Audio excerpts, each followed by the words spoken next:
dibiarkan kosong bisa bikin harga naik gila-gilaan. Di Indonesia, kalau dibiarkan 2 tahun, tanah itu bisa diambil negara. Tapi, jauh sebelum itu, ada seorang pemikir bernama Henry George yang punya ide pajak tanah yang ekstrim. Di akhir tahun 1800-an, persoalan sewa tanah dan peran pemilik tanah itu jadi perdebatan panas di Amerika Serikat. Pandangan klasik yang membahas teori tanah adalah teori sewa Ricardo, yang menurut Ricardo, tanah itu adalah tetap dan nggak bisa diproduksi lagi. Jadi, sewa tanah itu dianggap kayak pemberian gratis dari alam yang bisa dipajakin oleh negara, bahkan bisa juga diambil alih oleh negara tanpa bikin biaya produksi naik. Dan di Amerika Serikat, harga tanah melesat naik. Yang diuntungkan adalah para tuan tanah yang makin kaya meski nggak ngapa-ngapain.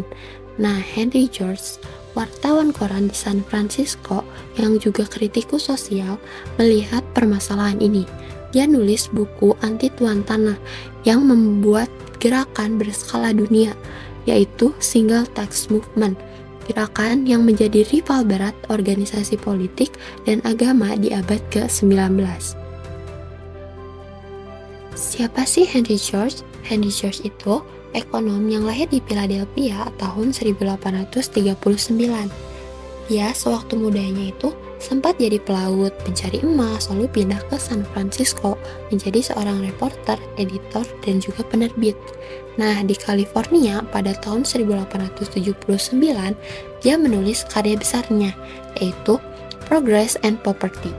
Dalam bukunya yang penuh kontroversi ini, George nunjukin satu cacat sistem kapitalis yang menurut dia masalahnya itu bukan di kapital atau kapitalis, kayak kata Marxis, tetapi justru di monopoli tanah, yang menurut George, tuan tanah itu menjadi sumber dari masalah utama. Solusi yang George tawarkan itu simpel banget. Katanya, tanah harus jadi properti umum. Caranya kayak gimana? Bukan dengan penyitaan tanah kayak maunya kaum sosialis, tetapi dengan pajak nilai tanah 100%. Dan pajak ini bakal jadi sumber pemasukan negara yang bisa dipakai untuk kepentingan bersama. Pemerintah harus mengenakan pajak yang sama dengan nilai tanah yang tidak digarap atau senilai dengan sewa tanah.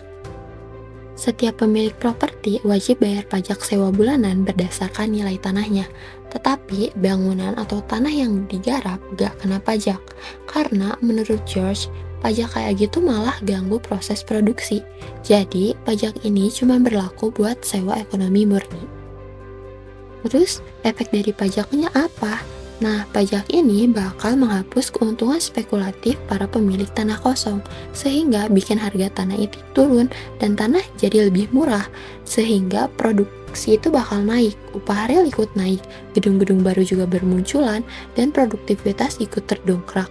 Bahkan, kalau pajak ini jalan dengan baik, pajak lain kayak pajak penghasilan, penjualan, atau biaya impor itu bisa dihapus semua. George percaya, kalau pajak ini bakal nyatuin ekonomi laissez-faire sama cita-cita kaum sosialis, yaitu mengurangi kemiskinan, mengatasi pengangguran, dan bikin perekonomian menjadi lebih maju. Tapi nggak semua setuju. Ada Clark yang menentang pandangan George. Katanya, pajak tanah malah bikin tanah dialihkan ke perumahan dan bikin salah alokasi modal. Edwin Seligman yang juga ahli pajak top di Columbia bilang kalau pajak tanah bakal ngerusak lahan pertanian karena orang-orang bakal ubah jadi kawasan kota. Ekonom Inggris Albert Marshall juga bilang pajak tunggal George bikin kerusuhan nantinya, bahkan bisa terjadi perang sipil. Dan Murray Rothbard dari Amerika juga ngingetin kalau pajak kayak gini bakal bikin tanah kosong cepet hilang dan dipaksa dipakai. Ujung-ujungnya, kota penuh sesak dengan gedung tinggi karena investor buru-buru membangun untuk ngehindarin pajak. Kalau di Indonesia sekarang, pemilik tanah itu wajib manfaatin lahannya biar gak dicap sebagai tanah terlantar. Soalnya, pemerintah punya aturan, kalau tanah dibiarin 2 tahun tanpa digarap, negara bisa ambil alih. Dan ini ada di Peraturan Pemerintah Nomor 20 Tahun 2021 tentang penertiban kawasan dan tanah terlantar. Yang intinya, tanah yang nggak dipakai, nggak dibangun, nggak dipagar, atau nggak dijadiin kebun bisa diambil negara. Tujuannya jelas, biar pemilik tanah harus garap dan rawat lahannya, supaya nantinya nggak jadi persoalan sengketa tanah. Dan tanah ini kalau diambil negara bakal masuk ke TCUN atau tanah cadangan untuk negara yang bisa dipakai buat reforma agraria, perumahan rakyat, pendidikan, atau kepentingan negara lainnya yang tujuannya sendiri biar akses tanah itu lebih merata. Henry George dengan pajak ekstrimnya dan Indonesia dengan aturan tanah terlantarnya. Dua jalan berbeda untuk satu tujuan, memastikan tanah memberi manfaat nyata. Karena pada akhirnya, tanah bukan sekadar lahan untuk mencari untung. Tanah adalah sumber kehidupan yang harus memberi manfaat bagi banyak orang, bukan hanya segelintir pemiliknya. Tapi gimana menurut kamu?